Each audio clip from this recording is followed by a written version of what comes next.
आप देख रहे हैं पुलिस न्यूज़ पॉइंट, सच की आवाज़ आप तक।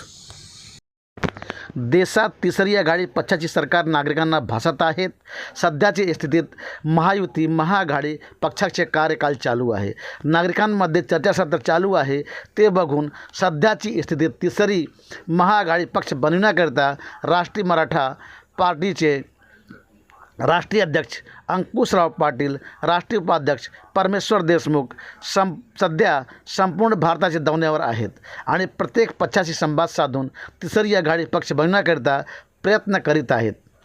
सध्या महाराष्ट्र राज्याचे दौऱ्यावरती त्यांनी बरेच पक्षाचे लोकांची तिसरा आघाडी पक्ष बनवण्याकरिता संपर्क साधत आहे आणि साधला आहे। महाराष्ट्र दौऱ्यावरती बरेच पक्षाचे लोकांनी तिसरा आघाडी पक्ष बनवण्याकरिता पक्षप्रमुखांनी आपली सहमती देत आहेत। सकल मराठा समाज महाराष्ट्राच्या वतीने अंतरवाली सराटी गावात उपोषणाला बसलेले जरांगे पाटील यांना शासनातर्फे देण्यात आलेली डेडलाईन नंतर आरक्षण भेटले तर ठीक आहे, नाही तर 13 जुलैनंतर सकल मराठा समाज महाराष्ट्राच्या वतीने धरणा मोर्चा आंदोलन करण्याची शक्यता आहे। चला बघूया तिसरी आघाडी पक्ष बनवण्याकरिता लोकांचे मत का आहे।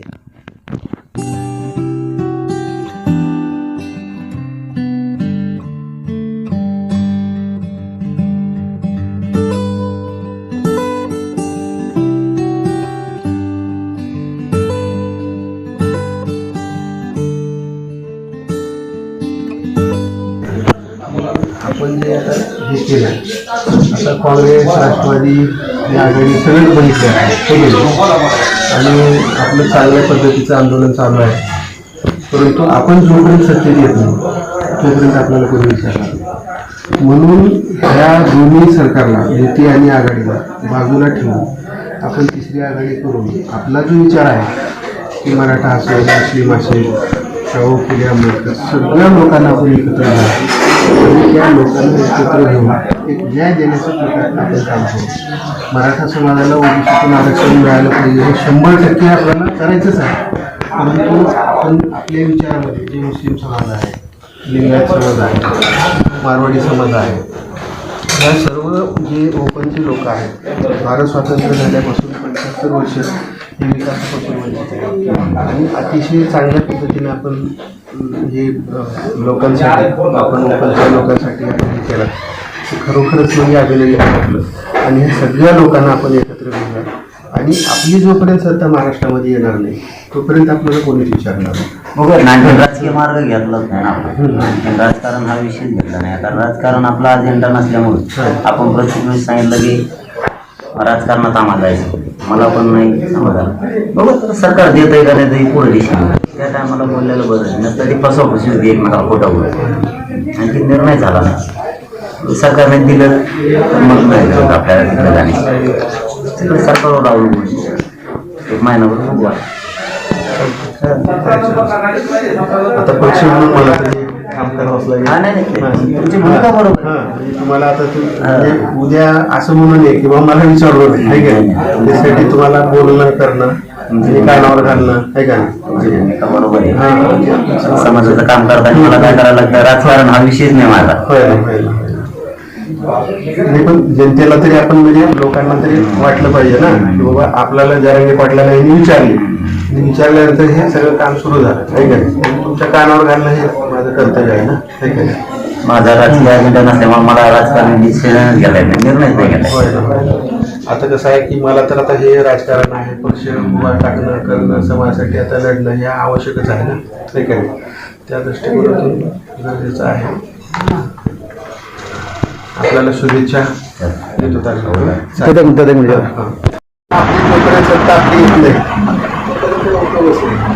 तिसरी आघाडी तयार करून मराठा असतील, दलित, आपले शाहू फुले आंबेडकर सगळे कोणतं घेऊन ठीक आहे आणि मुस्लिम या सगळ्या लोकांनी घेऊन काम चालू आहे। ते काल सकाळी निघालं होतं ते ऑल इंडिया मोर्चा पक्ष दिलं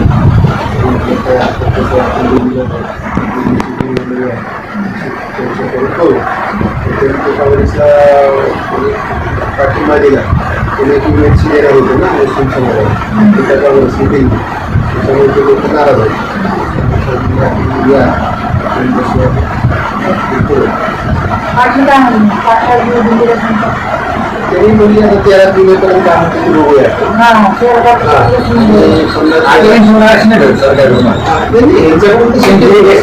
शक्यच नाही. जे काय राहिली लालच दूर आहे लोकांना योजना लोकांना पाणी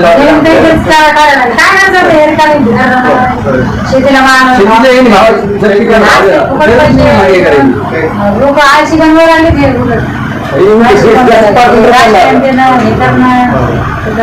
काय जे शेतीला मुद्देमाल म्हणजे शेतीला संपन्न असते तर बाकीचे काहीच आज सोयाबीनची रेट काय आहे? 4,000 आणि 3,000 आणि येण्याच्या अगोदर 8,500 रुपये देतो म्हणजे. आणि त्याला खर्च किती असतो खर्च किती आहे? आज मला हो ना, आता बियाण्याची भाव काय बघा किती महाग. खताची भाव काय वाढली.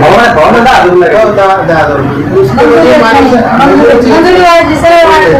हे खतं बी बियाण्याचे भाव वाढायला लागले पण शेतीमालाची भावच वाढला. त्याच्यामुळे सगळं हे नुकसान आहे. कसं वर येईल सगळं. राष्ट्रीय मराठा पार्टीच्या वतीनं आपण एक तिसरी आघाडी करावी आणि त्या निमित्तानं मग शाहू फुले आंबेडकर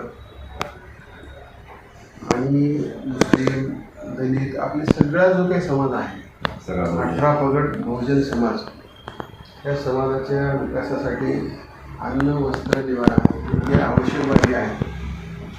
त्या ह्या आवश्यक बाबी लोकांना म्हणजे त्यांच्या घरापर्यंत पोहोचणं जे डॉक्टर बाबासाहेब आंबेडकरांनी भारत स्वातंत्र्य झाल्यानंतर 75 वर्ष झाले आज.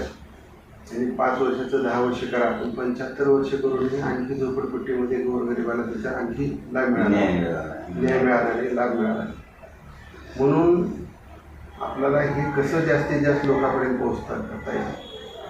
लोकांना जे पंतप्रधान आवास योजनेच्या मार्फत जी घरं दिली जातात ती फार म्हणजे नगण्य आहे.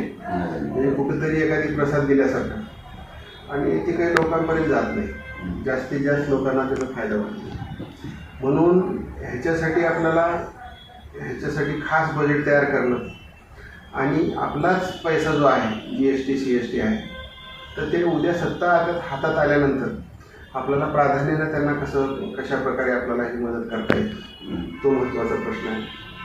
आज शेतकऱ्याचा प्रश्न आहे. आज सोयाबीन असेल, कापूस असेल, म्हणजे भाव हे म्हणजे भारत स्वातंत्र्य झाल्यानंतर जे वाढतात ते म्हणजे अक्षरशः कुठंतरी 5% 2% अशा पद्धतीने वाढतात आणि तेच खतं बी बियाणाचे भाव 20% वाढतात. म्हणजे त्याच्यामध्ये एवढी तफावत झालेली आहे जमीन आसमानची की शेतकऱ्यांना आज शेती करणं सुद्धा परवडत. म्हणून ह्याचे हमीभाव झाले पाहिजे, शेतकऱ्याला न्याय मिळाला पाहिजे. आज जे काय हजारो एकर देशमुखांना पाटलांना जी जमिनी होत्या त्याच जमिनी आहेत तेवढ्याच आहेत पण लोकसंख्येच्या प्रमाणामध्ये आज 1-2 एकरवर आलेला आहे. आज गुंठ्यावर मराठा समाज आलेला आहे आणि मराठा समाजासोबतच आज लिंगायत असेल, कोमटी असतील, ब्राह्मण असतील, गुजराती असतील, गुजर असतील, पाटीदार असतील, इतर सगळे जे काही समाज आहे तर ह्या सुद्धा समाजाची आज आर्थिक परिस्थिती तशीच झालेली आहे. आणि ह्या भारत देशामध्ये उद्योगपती अदानी अंबानीचे वाढतात, बाकी हा समाज कुठला काही वाढत नाही. समृद्धी आज नागपूरपासून ते मुंबईपर्यंत आज मार्ग आहे परंतु स्थानिक ठेकेदाराला किती काम मिळालं. बाहेरच्याच कंपन्या येतात आणि काम करून जातात. स्थानिक लेवलला कुठलंही काम नाही. त्याच्यामुळं समृद्धी ही शासनाची व्हायला लागली पण तो आम जनतेला त्याचा काही लाभ मिळत नाही, मजुरांना लाभ मिळत नाही. काय इथे जे काही छोटे छोटे कॉन्ट्रॅक्टर्स आहेत त्या लोकांना काम मिळत नाही हाताला. तर असे अनेक प्रश्न आहेत आणि हे जर अशीच परिस्थिती जर चालू राहिली तर हे गरीबच होत जाणार आणि श्रीमंत होणार. म्हणून हे कुठेतरी बदललं पाहिजे. आपल्या बहन मायावतीजींना म्हणजे आज आपल्या बहुजन पार्टीच्या अध्यक्ष आहेत तर त्यांनासुद्धा आपण दिल्लीमध्ये जाऊन भेट घेऊया आणि त्यांनासुद्धा विनंती करूया आपण की आपण ह्या तिसऱ्या आघाडीमध्ये या. उत्तर प्रदेशमध्ये त्यांनी मुख्यमंत्री म्हणून अतिशय चांगलं काम केलेलं आहे. तर त्या दृष्टिकोनातून महाराष्ट्रामध्ये सुद्धा कुठेतरी चेंज झाला पाहिजे आणि गोरगरिबाचं सरकार आलं पाहिजे. ही आपली भावना आहे आणि मध्यमवर्गीयाचा कुठेतरी हे झालं पाहिजे.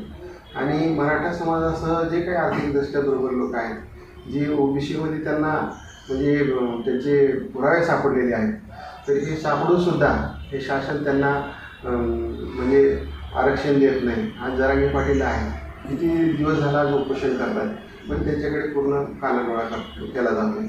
तर हे कुठेतरी आपल्याला आता हे सरकार बदलण्याची गरज आहे. हे जोपर्यंत सरकार बदलणार नाही तोपर्यंत बहुजन समाजाला ह्याला कुठला आरक्षणाचा किंवा इतर कुठला लाभ मिळणार नाही. शिक्षणाची आज इतकी परिस्थिती वाईट आहे महाराष्ट्रामध्ये की पदवीपर्यंत पूर्ण शिक्षण हे माफ झालं पाहिजे, आरोग्य हे माफ झालं पाहिजे.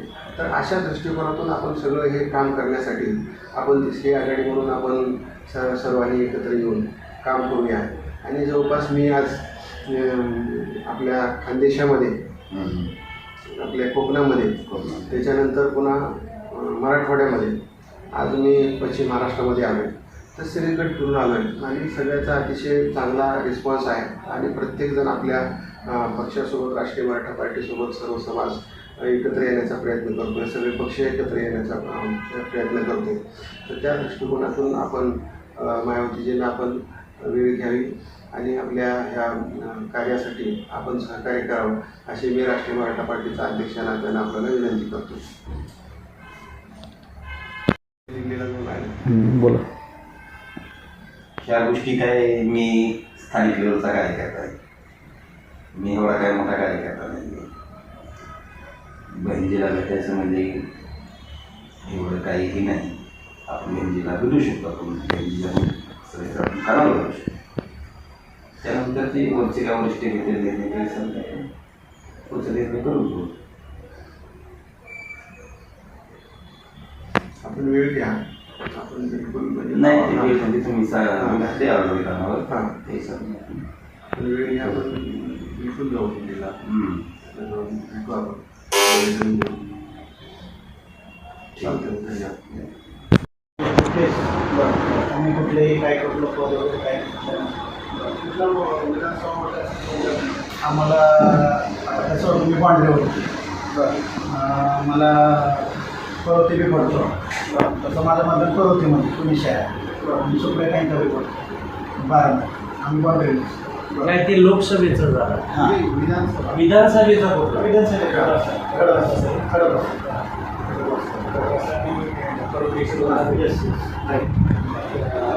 तुमचं कॉन्टॅक्ट जास्त ह्या भागात आहे का त्या भागात? महाराष्ट्र ह्यांचा अधिक जास्त आहे. कुठेही नाही. प्रत्येक जिल्ह्यात, प्रत्येक तालुक्यात, प्रत्येक वार्डात माझे 10 मित्र आहेत. गेले 25 वर्ष हेच काम करतो संघटना. पण कुठल्या पक्षाचं अजून लोक लावून घेतलेलं नाही. आता माझं चालू आहे साहेबांचं मार्गदर्शन खाली ऑफिस वगैरे आपण करू. आणि पोटाचा प्रश्न भागवायचा होता, पण शिक्का नाही मारला. पोटाचा प्रश्न भागवला.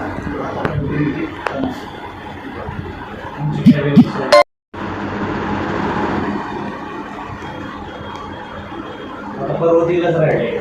मी माणिकवाड सिंधू हो स्वतःचं घर वगैरे भारतापासून मुळगाव माझं करमाळा आहे.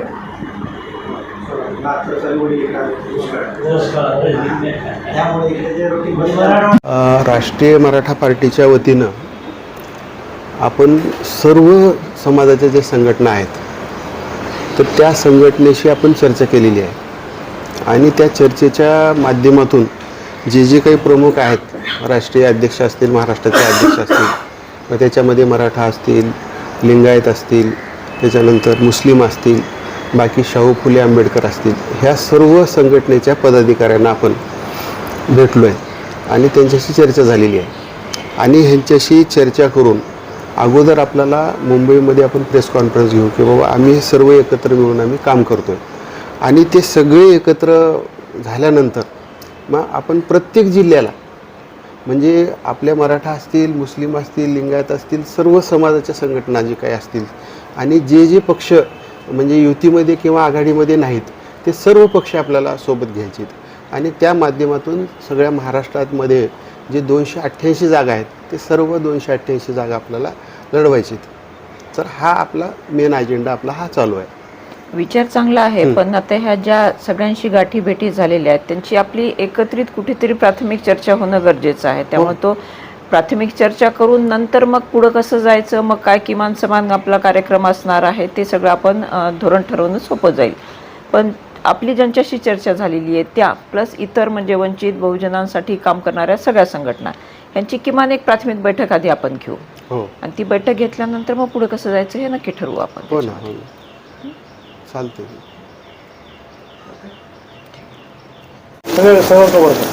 आज मुंबईमध्ये अचानक या लोहगड साप्ताहिक न्यूज मीडियाचे उद्घाटन आज कार्यालयाचे उद्घाटन आज झाले. आनंदाच्या गोष्टी आहे. काय चाललं दुनियामध्ये हे लोकांपर्यंत पोहोचवण्याच्या मीडियाच्या माध्यमातून कमी लवकरच्या लवकर ते पोहोचू शकता. मी आपल्याला शुभेच्छा देतो. आज छोटं काय म्हणा आपण सुरू केलंय हे मोठ्या प्रमाणे आज सकाळ, लोकसत्ता, लोकमत, केसरी आणि राष्ट्रपिता महात्मा फुलेने त्या काळामध्ये जो दिनबंधू जो साप्ताहिक त्यांनी ते चालू केलेला होता. म्हणजे ब्रिटिशांच्या विरुद्ध देशामध्ये ब्रिटिशांच्या विरुद्ध साप्ताहिक करून त्या जनजागृती करण्याचं काम महात्मा फुलेने केले. त्याच्या पावलावर पाऊल देऊन आपण आज साप्ताहिक या ठिकाणी सुरू केला. आम्ही बुडा मार्शल आर्टच्या वतीने जनरल स्वराज मीडियाच्या वतीने मी आपल्याला शुभेच्छा देतो. आणि आपण येणाऱ्या काळामध्ये एक मोठा या साप्ताहिक नाही आपण डेली हे चालू करण असं आपल्याकडून अपेक्षा ठेवतो. माझ्या वाणीला विराम देतो. जय लोहिजी, जय महात्मा फुले. आज मुंबईमध्ये साप्ताहिक लहुगड नावाने आमचे विजय जिवाजी क्षीरसागर संपादक साहेबांनी आपल्यावर जे काही अन्याय अत्याचार होतील ते वाचा फोडण्यासाठी हे साप्ताहिक सुरू केलेलं आहे. आत्ताच आमचे मित्र बोलल्याप्रमाणे शाहूगड या साप्ताहिकाचं दैनिकामध्ये रूपांतर व्हावं. लहुगड साप्ताहिकाचं म्हणजे आपल्या दैनंदिन ह्याच्यामध्ये दैनिक म्हणून व्हावं ही राष्ट्रीय मराठा पार्टीच्या वतीनं मी शुभेच्छा व्यक्त करतो. आणि हा पेपर जास्तीत जास्त महाराष्ट्रामध्ये आणि भारत देशामध्ये कसा पोहोचला जाईल ह्या वतीनं मी राष्ट्रीय मराठा पार्टीचा अध्यक्ष या नात्यानं शुभेच्छा व्यक्त करतो. आपण सर्व उपस्थित राहिलात त्याबद्दल सुद्धा मी तुमचं सर्वांचं हार्दिक अभिनंदन करतो आणि माझ्या शब्दाला विराम देतो. धन्यवाद. आज या ठिकाणी साप्ताहिक लहुगड न्यूजपेपरच्या जनसंपर्क कार्यालयाच्या उद्घाटनासाठी आमचे सर्व आमचे साबळे साहेब, लहू पारवे सर आणि पणीकर साहेब तसेच राष्ट्रीय मराठा पार्टी